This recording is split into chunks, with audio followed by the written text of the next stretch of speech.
সুসময় study হবে আপনাদের সবাইকে স্বাগত জানাই। প্রবলেম সলভিং এর নতুন ভিডিওতে আজকে আমরা আলোচনা করব আরেকটা নতুন প্রোগ্রামিং প্রবলেম। আমি Susmoy Barman, assistant programmer, Bangladesh computer কাউন্সিলে রয়েছি এবং রাজশাহী বিশ্ববিদ্যালয়ের সিএসসি ডিপার্টমেন্ট থেকে পড়াশোনা করেছি। আমাদের ভিডিওগুলো যদি আপনাদের ভালো লেগে থাকে তাহলে আমাদের ফেসবুক পেজ সুসময় স্টাডি হাব এবং আমাদের ইউটিউব চ্যানেল সুসময় স্টাডি হাব এই দুটি একবার ঘুরে আসতে পারেন। এখানে আমরা প্রোগ্রামিং এবং আইটি রিলেটেড যে অনেক কিছু নিয়ে আলোচনা করছি। তো আজকের আমাদের যে প্রবলেমটা সেটা হচ্ছে write a C program calculate the distance between two points. আমরা ইন্টারমিডিয়েটে অথবা ক্লাস 10-এ হায়ার ম্যাথে এই প্রবলেমটা সলভ করে এসেছিলাম, যেখানে দুইটা বিন্দুর মধ্যবর্তী দূরত্ব বের করতে হতো। এটাই আজকে আমরা প্রোগ্রামিং এর মাধ্যমে করব। এই প্রবলেমগুলো আসলে দেখতে খুব একটা কঠিন না, কিন্তু এই প্রবলেমগুলো যদি কেউ রেগুলার প্র্যাকটিস করে, অর্থাৎ যারা নিতান্তই নতুন, যারা প্রোগ্রামিং শিখছে, তারা যদি এই প্রবলেমগুলো প্র্যাকটিস করে তাহলে আশা করি তাদের প্রোগ্রামিং শেখার যে স্পিড সেটা খুবই বাড়বে। তো আমরা এখানে দেখেন, এখানে দুটো জিনিস আছে, সেটা হচ্ছে যে এখানে একটা স্কোয়ার আছে এবং স্কোয়ার রুট আছে। তো আমরা স্বাভাবিকভাবে বুঝতে পারছি যে এখানে একটা ভগ্নাংশ সংখ্যা আসতে পারে, এই জন্য আমাদের টাইপটা কিন্তু ডাবল নিতে হবে। তো আমরা প্রথমে নিয়ে নেই ডাবল। আমাদের বিন্দুটা কিরকম হবে? আমাদের বিন্দুটা হবে এরকম, কথার কথা x1, y1 এবং x2, y2। আমাদের বিন্দু দুটো কিন্তু এরকম হবে। তাহলে আমাদের নামগুলো এইভাবে নেই, x1, y1, x2, y2। আর একটা ভেরিয়েবল নিতে হবে, সেটা হচ্ছে ডিস্টেন্স। ওকে, তাহলে আমাদের এবার ইনপুট নিতে হবে, এন্টার x1, y1। ওকে, percentage lf,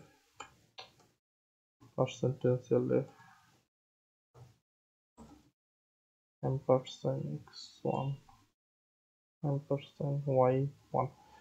ওকে, আমাদের প্রথম বিন্দু ইনপুট নেওয়া হয়ে গেছে। আমরা এবার কোডটাকে রিইউজ করব।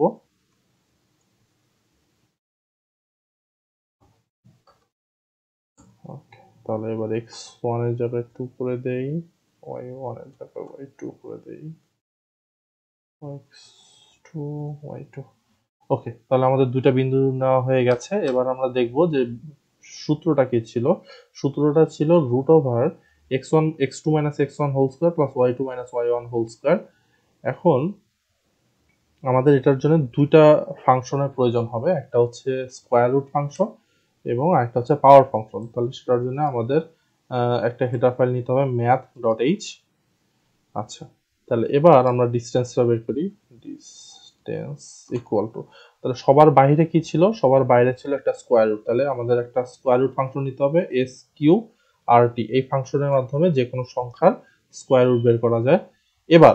এখন আমাদের এটা একটু উপরে আমরা করে আসি, তাহলে জিনিসটা বোঝা যাবে। তো আমাদের বিষয়টা কি ছিল? বিষয়টা ছিল যে x2 minus x1 whole square. তাহলে এটাকে কিভাবে লিখবো? যে আমরা যদি কোনো কিছুকে হোল স্কয়ার লিখতে চাই তাহলে এটাকে এইভাবে লেখা যায় x, 2। তাহলে এটা এইটুকুর মানে হচ্ছে যে x স্কয়ার। তাহলে এখানে আমরা যেটা লিখবো সেটা হচ্ছে x এর জায়গায় লিখবো x2 মাইনাস x1। এই যে, তাহলে এই অংশটা দ্বারা কি বোঝাচ্ছে? এই অংশটা দ্বারা বোঝাচ্ছে যে x2 minus x1 whole square. আচ্ছা, তাহলে এরকম আমাদের আরো একটা জিনিস লাগবে, সেটা কি? y2 minus y1 whole square, তাই না? তাহলে আমাদের এখানে x এর জায়গায় আমরা y করে দেই। জিনিসগুলো যদি আপনারা ভেঙে ভেঙে প্র্যাকটিস করেন তাহলে আশা করি আপনাদের জন্য সুবিধা হবে। তাহলে আমাদের এইটুকু জিনিস কি হলো?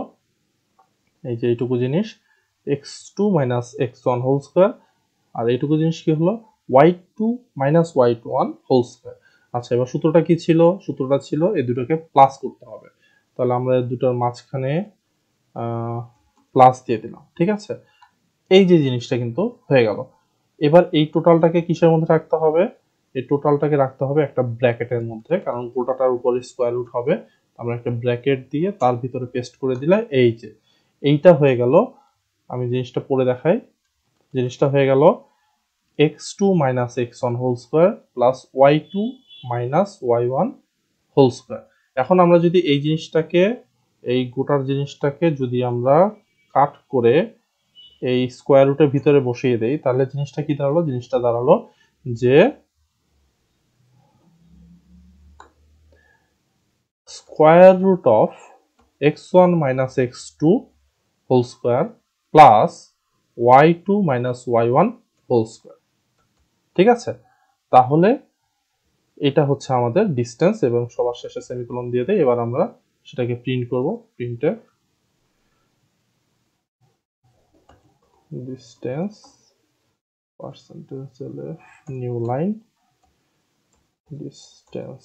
ওকে, আচ্ছা আমরা দশমিকের পর 1 ঘর নিব, তাহলে আমরা এখানে 0.1 দিয়ে দিই।